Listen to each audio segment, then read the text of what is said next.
what happens when we start monetizing the internet?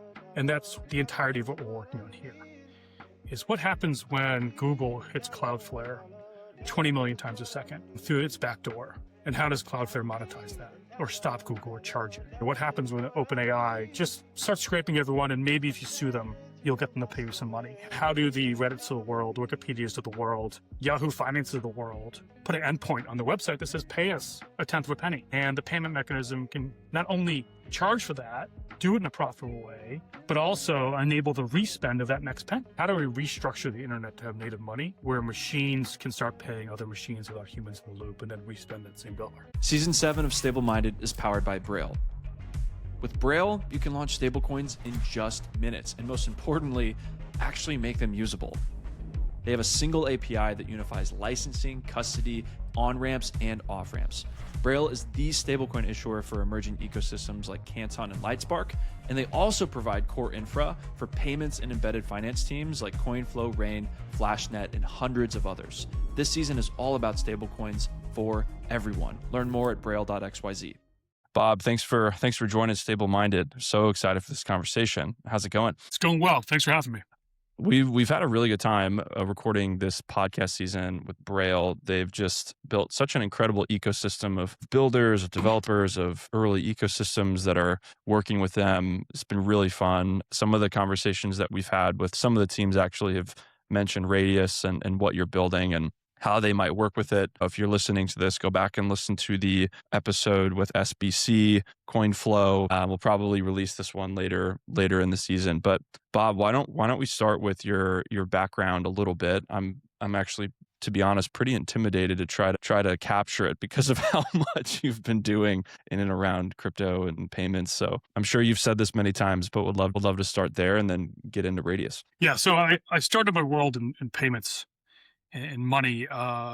Straight out of college, I was in the Treasury Department after 9/11. And so one of our jobs was to go look for bad money through the wire system. And so we really got to learn the nuts and bolts of payments back then. And I'd always been a payments and bank regulatory geek. So I started my career there in the Treasury Department in New York City. And then the thing about working in government is when you find the real bad stuff, they take it away from you and give it to the lawyers. And I stopped liking people taking things away from me. So I went to law school and effectively created a career as a bank regulatory lawyer, to understand how banks work, how money flows globally, and what are the rules around it. And in 2016, I got a call from Jeremy Allaire and his team. Circle was beginning to really expand and find a niche. And they said, we really need to understand what this is all going. What are the rules of the road here? And also, more importantly, what opportunities are available to us? So Jeremy was absolutely bought in on crypto being the monetary layer of the internet. And he's been consistent with that for over a decade now. I think his question was, well, where does this all go? If we're right, how do we work within these rules?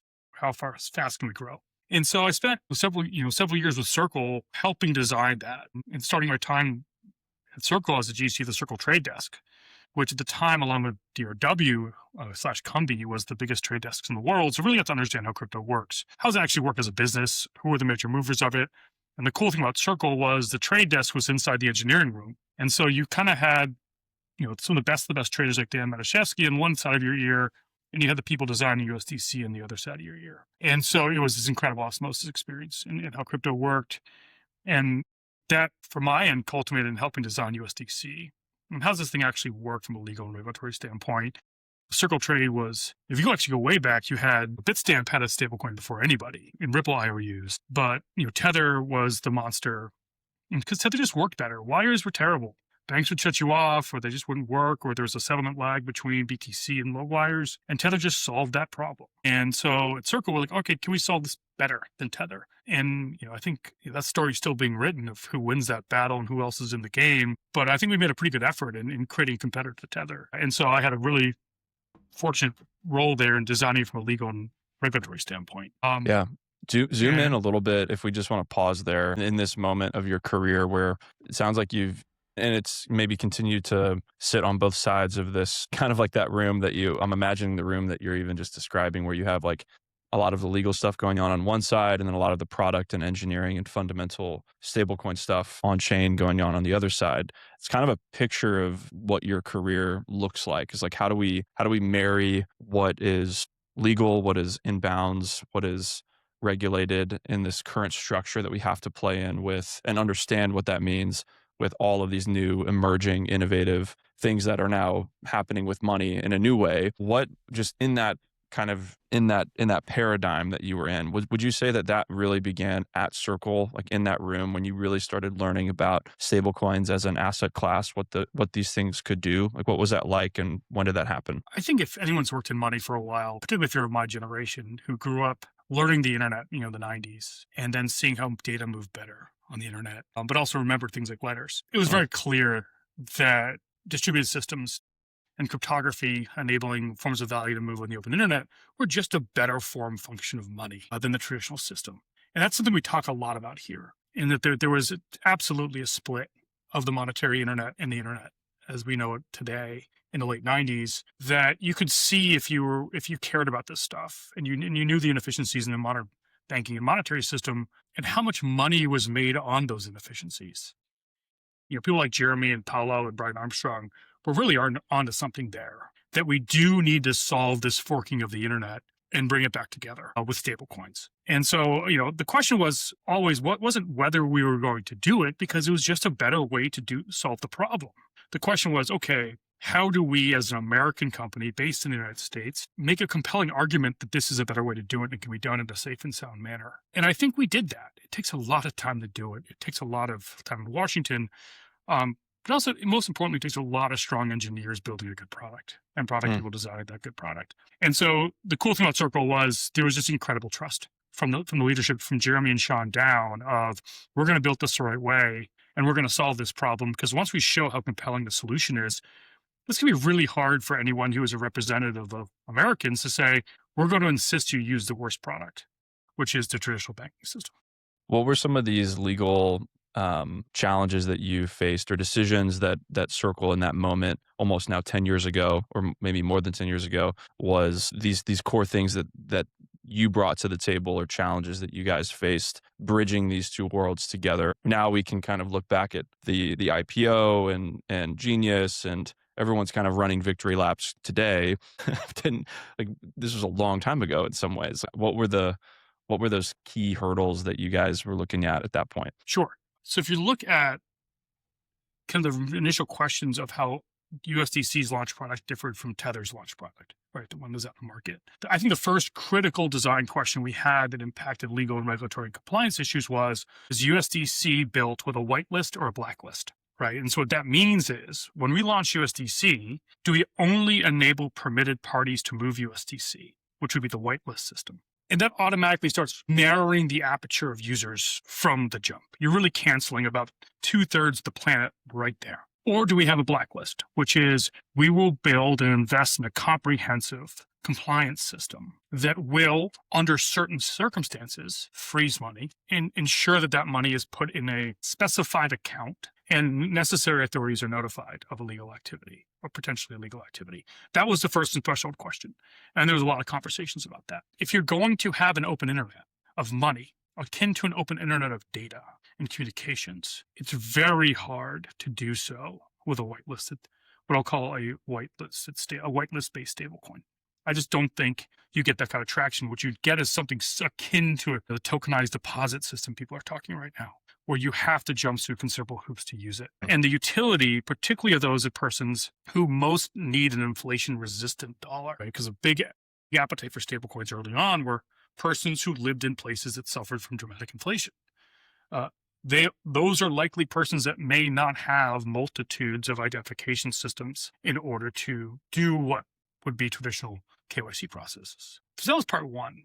And then kind of going into the compliance question, part two is, well, how does this compare with what the banking system is doing? And you had 2 points there. One was technology. Our technologists, and Jeremy did a great job of this, as did Sean Neville, say the technology that exists here actually provides a superior product from a compliance standpoint, in that you can track wallet by wallet, transaction by transaction. So if a very bad thing happens on this stablecoin, or something of deep concern happens on this stablecoin, we can track it back to the source. And we were able to do so on multiple occasions. In the equivalent situation in the financial services sector, say Mega Bank A, based out of New York City, has a massive terrorism event based on an account in their system, or just as likely a fintech using their systems. that first phone call isn't for the CIA or whomever that's job is to solve the problem and protect our country. That first phone call is to a mega law firm in New York City preparing a litigation brief and in a compliance and regulatory brief. And maybe the government gets notified, but the several hundred billions of dollars of market cap are way too important than whatever event just occurred. And so we quickly built trust, as did other stablecoin providers. I think Tether's done an exemplary job with their organizations that they're working with recently to say, we're not going to hide behind lawyers. If something's real, we can show you the full path because we need to earn the credibility that maybe the banking system has earned over decades. But also over the last 25 years, you've seen billions and billions of dollars of fines placed into traditional banks for doing things that are in violations of laws that at times the banking sector has claimed the stablecoin sector has done.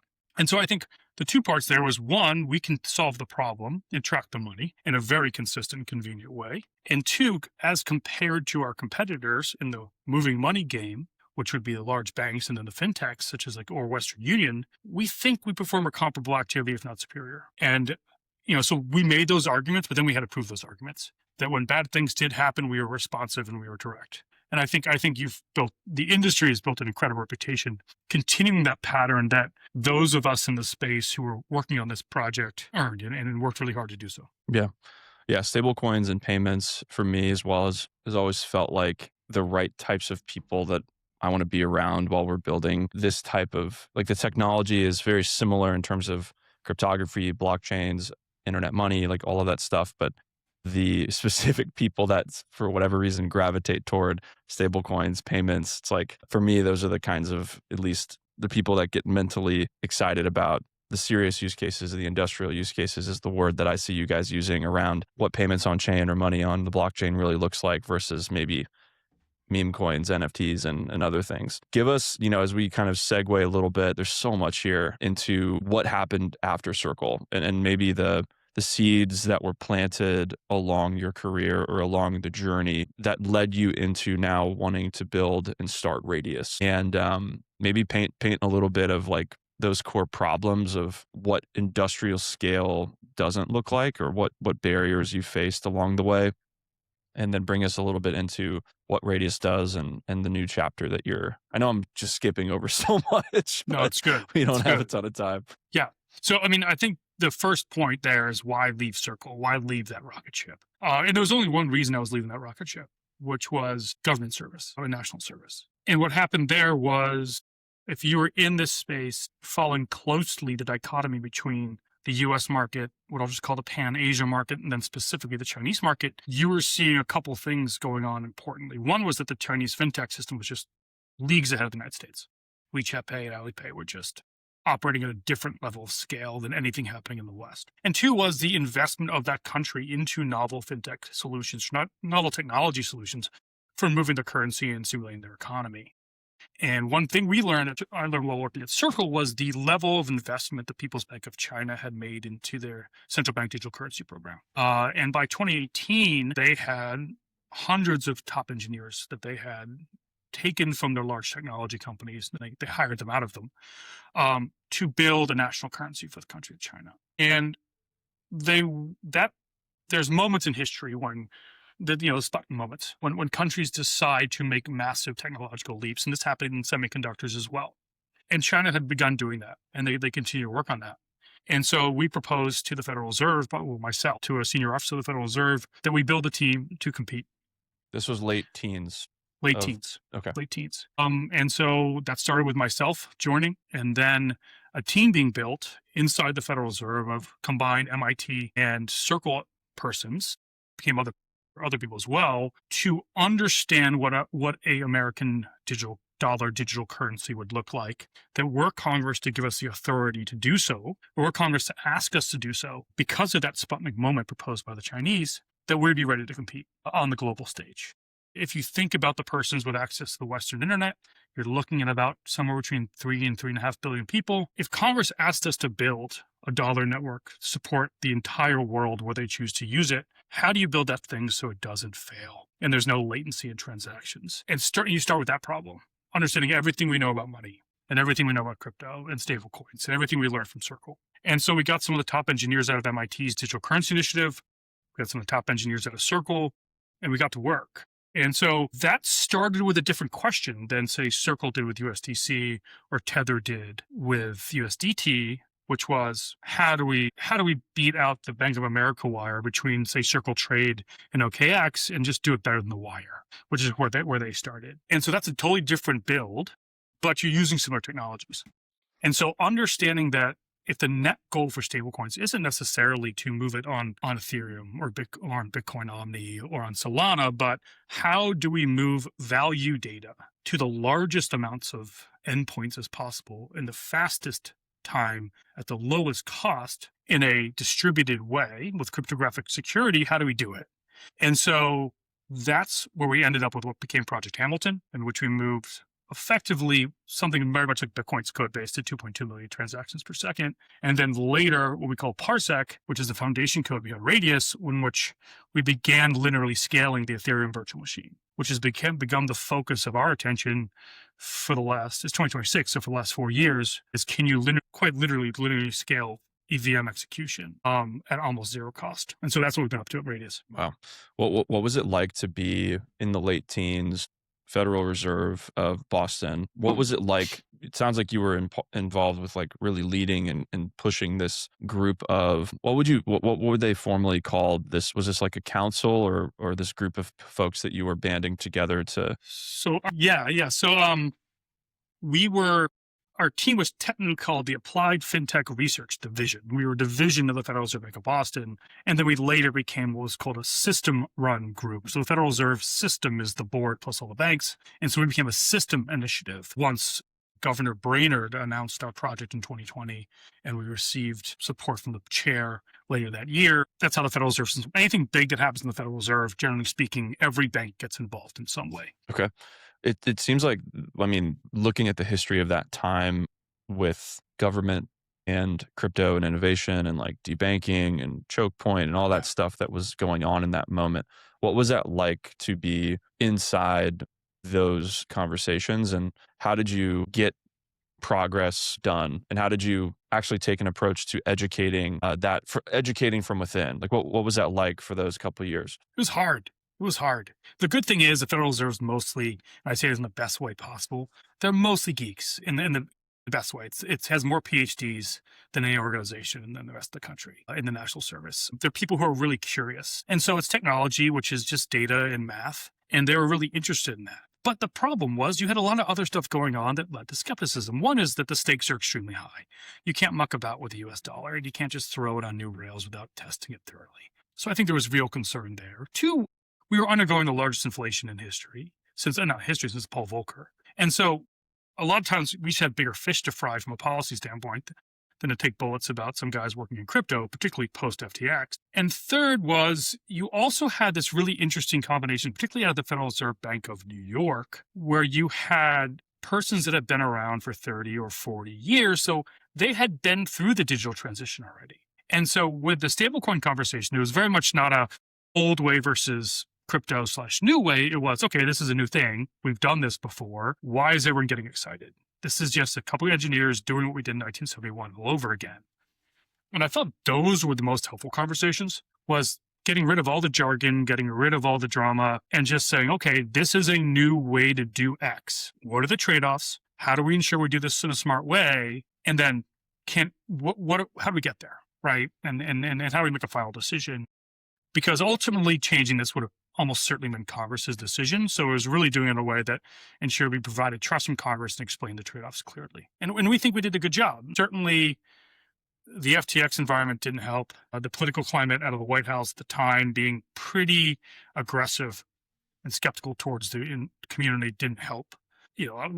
It's something I think everyone on that team is going to look back on and say, we think we created the fastest Bitcoin-based network in the world, and we created the fastest EVM-based network in the world with a handful of people on a very small budget working out of the Federal Reserve Bank of Boston during COVID. So we had a lot of fun. We got to see how things work at the highest possible stakes, and we learned an amazing amount from dedicated public servants who have been doing this for decades. What were some of the things that you found got the ball to move downfield in people's understanding or commitment to wanting to see this come to fruition in government or in policy? What are, and maybe not just the Federal Reserve Bank of Boston, but just generally in your experience today when you're maybe dealing with still this education gap or the lack of understanding that still a lot of leaders, a lot of policymakers have around this stuff. What are some of these key points that you feel really help cement why this is so important? What resonates from your perspective? The single largest impactful conversation we were able to have, and this is actually much more impactful outside the Federal Reserve than inside the Federal Reserve, was the question of, does China pose a genuine threat to the US dollar via technical supremacy? And I think anyone who spends considerable time studying China or in China understands the nationwide investment into engineering and technology that we have not done as our country, and at least in a national way. And so that really struck people's attention. Not only how much they'd invested and how far they'd come in the development of the ECNY, but how extensively they involved other global central banks in that process via the Enbridge project, in which they installed code into dozens of other central banks around the world to run a network based on PBOC. And if you game theory that, there's some really interesting results of having a stable, deep liquid currency available at high performance and low cost to trade partners of the world's largest trading nation, which is China. So that got a lot of people in policy world excited. So think about state departments, think about intelligence, think about DARPAs, and also the fact that we were able to create a team of MIT engineers inside government to take a 80% pay cut, as opposed to going to Coinbase or staying at Circle. Everyone's taking 80% pay cuts to do this in public service. So we got a lot of attention there too, right? We created a genuinely incredible team of persons to do work that was a Sputnik style competitive. So that got everyone else excited. Within the Federal Reserve, that actually was probably a detractor, because the Federal Reserve sees itself absolutely independent from everyone else in government. And anytime you get attention from anyone else in government, unless you're Senate approved, it's absolutely not a good thing. It gets a lot of heat on your head. Inside the Federal Reserve, the question was things like trade-offs. If you think about the competitive effect a CBDC could have for the overwhelming majority of Americans, right? The overwhelming majority of Americans don't have more than a couple thousand to their name. And how much they spend annually on things like interchange, right? So if you're buying a loaf of bread for your kids, 3% of that goes to Visa and Capital One, and then whoever runs the POSI system, call it Fiserv, right? So that's like a 3 to 4% tax in the American economy, particularly those who can least afford it, just to do interchange and that whole rigmarole. And so I think people got interested in the idea of new payment systems that make the overwhelming majority of Americans' lives less expensive. That's a better consumer experience. Is that what it's like in China today? Like, does the Chinese citizenship have, like, do they experience that sort of? No, they do not have remotely. It's all peer-to-peer based from QR code apps, It's just, things like that. there's nothing like Visa in China. There's nothing like an 84% operating margin company in payments in China. The funny thing about China is we kind of give them a hard time about how we're the robust capital economy, but we have far more monopolistic companies than they do. They really it's very hard to find profitable Chinese companies because competition is so fierce, and they drive competition to operating margins of zero through competition. And we have things like Visa that are just getting their guaranteed 84% operating margin, and Capital One getting its 3% on every swipe, right? I think, and you're seeing that, right? And you're starting to see groups like Stripe coming in and saying, this doesn't work. This is a bad customer experience. We can knock out this I'm sure Stripe is smart. People think about pricing, but they're also thinking about how do we make exchanging money a lot less expensive for people and kind of kill those monopolies. And I think that was something that definitely caught interest of people who care about customer pricing. Where do you see, and I'd love to hear your thoughts about Visa, because Visa has done some really interesting things related to stablecoins and the interoperability of them and the use of them, the utility of them, their relationship to Rain, Brale. Like, I think Visa, at least in the next, in this middle to short term, seems like a really important utility layer for getting stablecoins used. I'm curious where you see a business model like that. Do you see us like going more toward this, peer-to-peer native on-chain settlement, more of what the Chinese system looks like? Where does Visa stand? Do you have any thoughts on any of that? Yeah.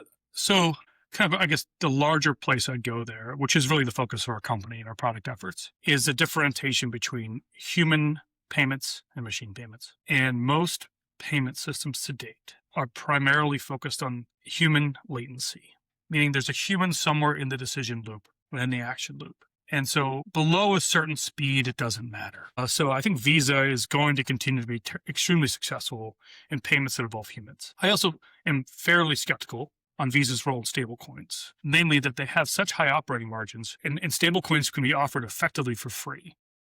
Base on USDC base is about a tenth of a penny. That is such a dramatic fraction. Visa cannot operate at a tenth of a penny per transaction. Inside that massive organization, there's tens of thousands of people who make hundreds of thousands a year based on that operating margin. What happens to all those beach houses when that gets compressed to a tenth of a penny like Base is doing? I don't know how culture they're doing.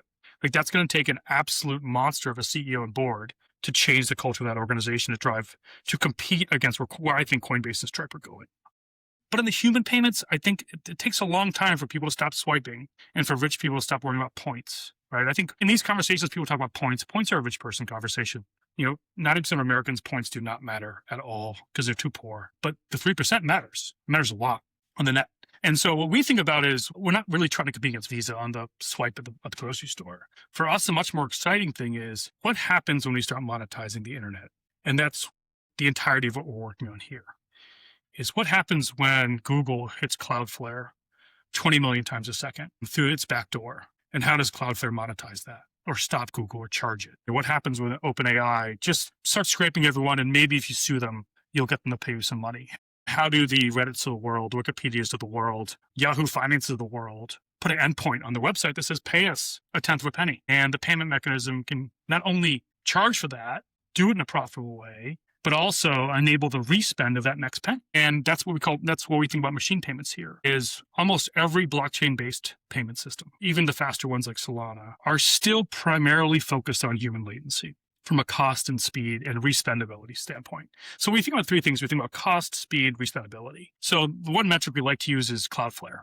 So Cloudflare does 200 million events per second. If you want to do 1 second of Cloudflare, on Ethereum, that's $3 billion per second, assuming Ethereum doesn't fall apart. On Base, it's 14 million, I think, if I'm right. Solana's like 650,000, and we're $20. Like, that's how cheap we are.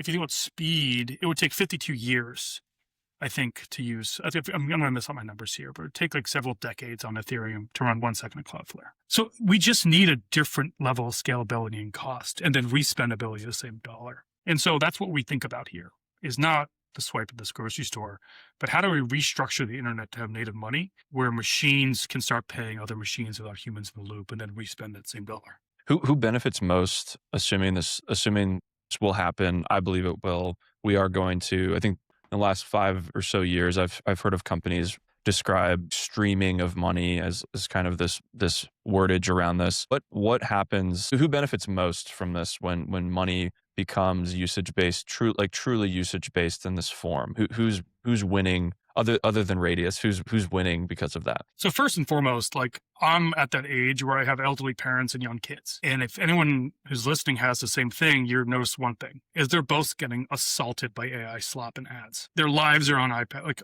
you try as a parent to try to prevent it. As a child, you really can't prevent it. But the elderly and the small children's lives are on iPads being slammed with ads. It's just a suboptimal life experience, but it's entirely incentivized by the ad-based internet.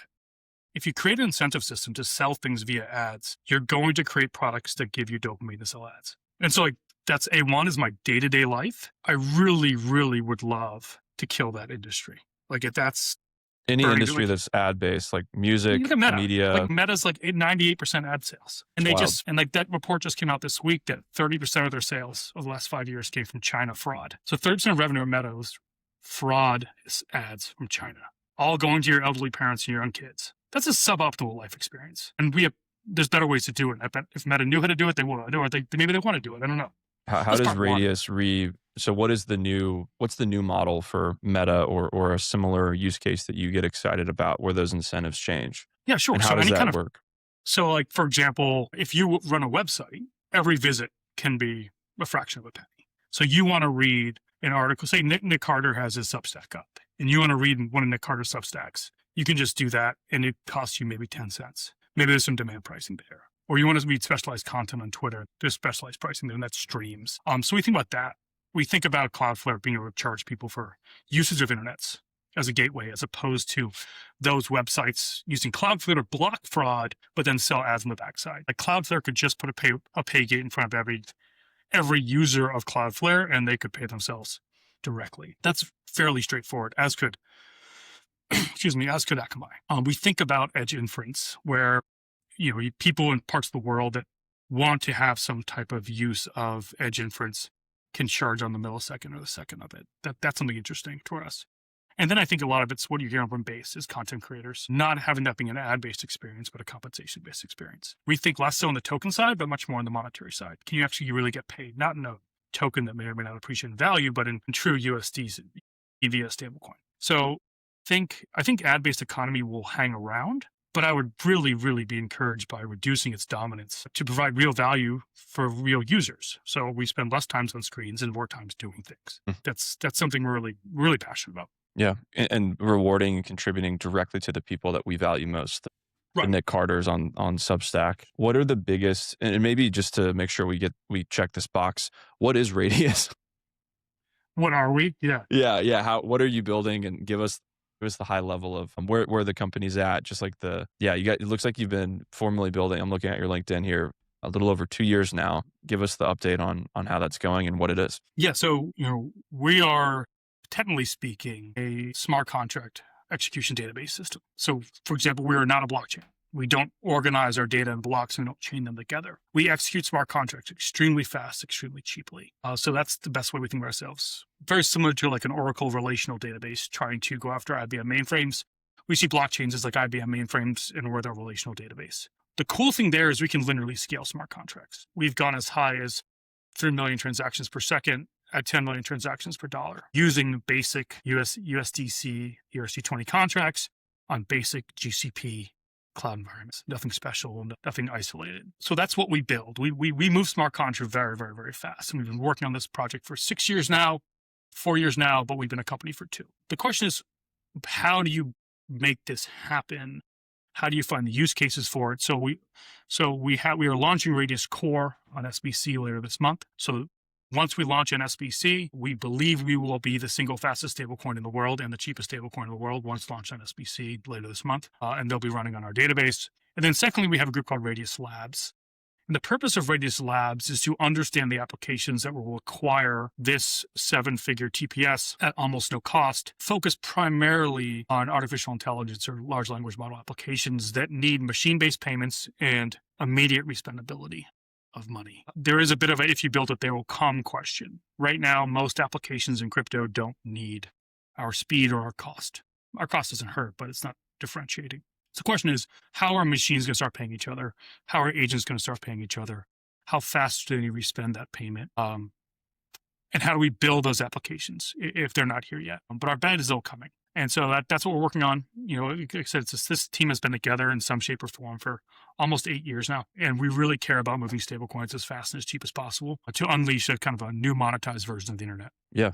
I know we have to wrap here in a couple minutes. So big launch coming with SBC from our conversation with them, handling a lot of the asset issuance and like kind of the tooling side of this. You guys are coming in with performance, speed, smart contract execution. These two things together will soon exist. What is the invitation? Maybe we'll end here. Like, what is the invitation in the next few months to the market? Like, what kind of use cases, if they came into your inbox today, would be like extremely exciting for you guys to go bring to life? So if you're working on anything based on the EVM, right? So everything we do is EVM bytecode replicable. So if you can run it on Monad, you can run it on Base, you can run it on us. What are the applications you have that you find yourself spending too much money on per transaction, or delayed in respendability, or you're interested in the application with further performance? Try us out. Come in SBC. If you have a stablecoin that you want to grow and you think there's applications that just are not fast enough, come talk to us. We'll build with you. The thing that if you've built on EVM, it will work immediately with us. We're really excited to see what happens when money gets linearly scalable. We haven't got there yet.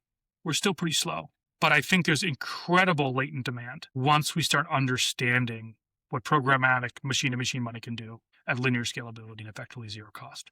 So we're building this database model, but it's going to be the creators and the inventors out there that are going to build into this latent demand. We just hope that we give them access as soon as possible to get them going. Amazing. Perfect place to stop. Bob, thank you for the time. Well, let's stay in touch as this SPC announcement comes out, and we'll be sure to highlight that and make sure that gets publicized in the right places. Thank you so much for this. This was an amazing conversation. Your background, what you're building, thoughtfulness you have around both of these areas around stablecoin, regulatory stuff. This was really fun. I feel like we've just scratched the surface, but I know we got to pause. Thank you All right, so much. thanks, Drew. My pleasure. Take care. Cool. See ya.